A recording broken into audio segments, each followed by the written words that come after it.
So Max, tell us a little bit about Vivat. I think probably many people in the audience here don't, probably have not heard of Vivat before. And no, not yet, right? Really, well, the company is really focused on the practical aspect of service-oriented architecture. You know, we set ourselves as a goal about 6 years ago to really focus on the space of connecting the dots in the SOA space. I mean, it's a really complex space, and the more we started doing work around this, you know, practical solutions, the more we saw gaps in the industry.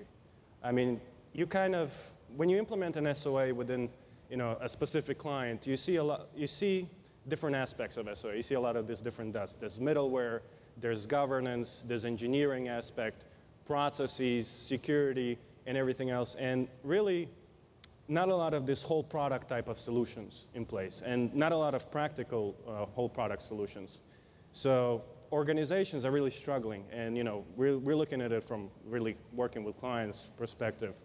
They're really confused about all of these different things. You know, there are ESBs, there's messaging hubs, there's rules engines, governance platforms. You know, how to put it all together, and you know, on top of it, deliver business value to the end users, because this is what it boils down to. How to manage their budgets in the SOA world. So a lot of what we do in this space is really what we call practical stuff. Yeah, so right? what's practical SOA?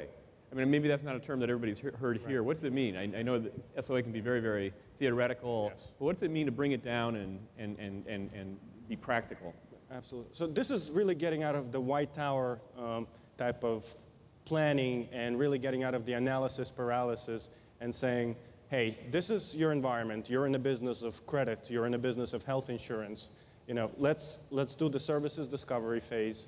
Let's select the software or work with the software that you guys do, and let's kind of do a very agile type of implementation of SOA, right? Let's put up a couple of services. Let's put up the infrastructure, and let's do it all within the budget constraints that you guys have, for instance, for some of the business applications. Let's deliver on time and on budget and on benefit, and kind of show really that the SOA approach works in corporations. Right? So what's usually the first motive for moving towards an SOA? Well, yeah, to be honest, like Fortune 1000, it's the bonus, right? So the C-level folks are compensated on implementing this buzzword in the enterprise. I mean, there are, of course, a lot of other motivations, but it's, you know, they were told from the board level, SOA is, you know, they probably read a Gartner article, and you know, SOA is where we have to be. And from that point on, really the confusion sets in. Is, you know, do we buy a software stack, right? Do we buy some kind of other software stack? Do we just bring people to do it? You know, what about all this other stuff? Yeah, do you think companies even understand what SOA really is when you start with them, or? Yeah, the concept is very, you know, the concept is very skewed right now, and you know, just looking at the clients, it could mean business process management to them. I mean, I think the bottom line is they want to be more agile. They understand that with the amount of systems that right now they have in place, there is no integration that takes place, right? So it's all siloed data.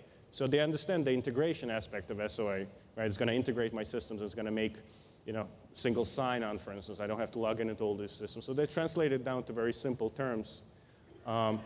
Unfortunately, they get burned a lot. I mean, as we did, you know, starting, let's say, 7 years ago, you know, we kind of got our battle scars in, you know, trying to implement it for a Fortune 1000 client. You know, battle scars ranging from politics, right, to budgeting challenges, to working within constraint of specific standards that the client has set.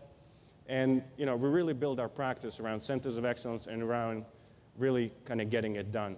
So what are some of those centers of excellence? Actually, do you break down SOA into a number of different components, governance, or? Yes, so the centers of excellence are really about components slash process slash productionizing that component, as we call, quote unquote, right? Because that's an aspect that's also overlooked, right? You have to operationalize your SOA. So centers of excellence include, you know, business rules management, right? So this is a very essential part of SOA. You have business process management, ESBs, message-oriented middleware, canonical models, XML, a very often overlooked aspect of that, integration architecture, governance, security. So really getting not only engineering people rallied around these centers of excellence, so, you know, because when you